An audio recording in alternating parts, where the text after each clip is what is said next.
సింగరేణి సంస్థలో కేంద్ర రాష్ట్ర స్థాయి విజిలెన్స్ కమిషన్లతో పాటు సిబిఐ జోక్యం తప్పదా? అవుననే చెప్పొచ్చు.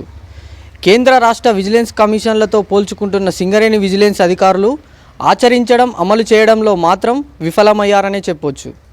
గత ప్రభుత్వంలో సింగరేణి సంస్థలో అవినీతి అక్రమాలకు సంబంధించి సమాచార హక్కు చట్టం 2005 ప్రకారం విజిలెన్స్ అధికారులు పారదర్శకంగా నిర్వహించిన విధి విధానాలకు సంబంధించి సమాచారాన్ని కోరినప్పటికీ వ్యక్తిగత సమాచారంగా పేర్కొంటూ కుంభకోణాలకు సంబంధించిన వివరాలను దాచిపెడుతున్నారు.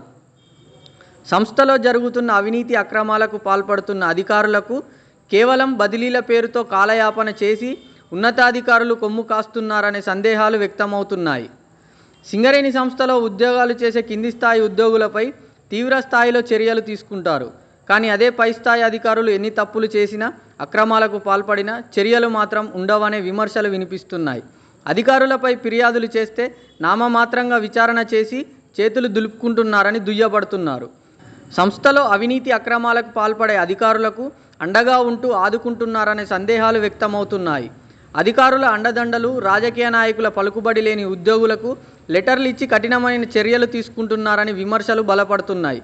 విజిలెన్స్ కమిషన్ నియమ నిబంధనలు సింగరేణి విజిలెన్స్ అధికారులు పాటిస్తున్నారా అంటే కేంద్ర రాష్ట్ర విజిలెన్స్ కమిషన్లతో పోల్చుకోవడమే తప్ప ఆచరణలో మాత్రం విఫలమయ్యారని బీఆర్ఎస్ ప్రభుత్వం అధికారంలోకి రాకముందు సింగరేణి విజిలెన్స్ పూర్తి స్థాయిలో అన్ని ఏరియాలలో అవినీతి పరులపై, అక్రమార్కులపై ప్రత్యేక నిఘా వేసి కఠిన చర్యలు తీసుకున్న అధికారులు గత బీఆర్ఎస్ ప్రభుత్వం అధికారంలోకి వచ్చాక ఎన్నో రకాల కుంభకోణాలపై వార్తా ప్రచురణ, ప్రసారాలు సైతం వెలువడిన చర్యలు మాత్రం శూన్యమని అనిపిస్తుంది.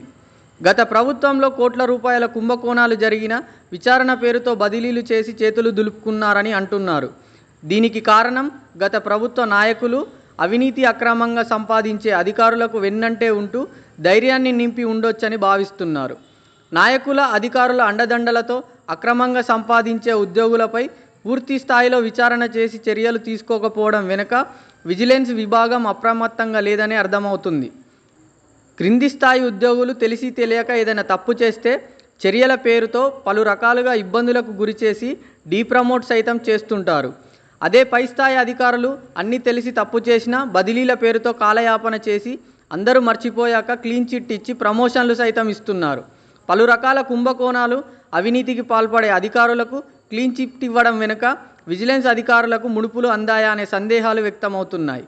అంతేకాక గత ప్రభుత్వంలో పలు కేసుల విచారణలో విజిలెన్స్ అధికారులకు రాజకీయ నాయకుల ఒత్తిడి కారణంగా పూర్తి స్థాయిలో కుంభకోణాలను అరికట్టలేకపోయారా, లేక గత ప్రభుత్వానికి అనుకూలంగా తొత్తులుగా మారి విధులు నిర్వహించారా అనే అనుమానాలు వ్యక్తమవుతున్నాయి. సింగరేణిలో అక్రమాలకు, కుంభకోణాలకు పాల్పడే వారికి అధికారుల, రాజకీయ నాయకుల అండదండలు లేకపోతే సంస్థలో పైరవీలకు చెక్ పెట్టొచ్చని ఖచ్చితంగా చెబుతున్నారు. గత ప్రభుత్వంలో సింగరేణి సంస్థలో జరిగిన అవినీతి అక్రమాలపై ప్రస్తుత సిఎన్ఎండి బలరాం ఏసీబీకి లేఖ కూడా రాశారు. సింగరేణి సంస్థలో అవినీతి అక్రమాలకు పాల్పడిన వారిపై పూర్తి స్థాయిలో విచారణ చేసి కఠిన చర్యలు తీసుకోవాలంటే సిబిఐకి కూడా లేఖ రాసి లోతుగా విచారణ జరిపించాలని పలువురు డిమాండ్ చేస్తున్నారు.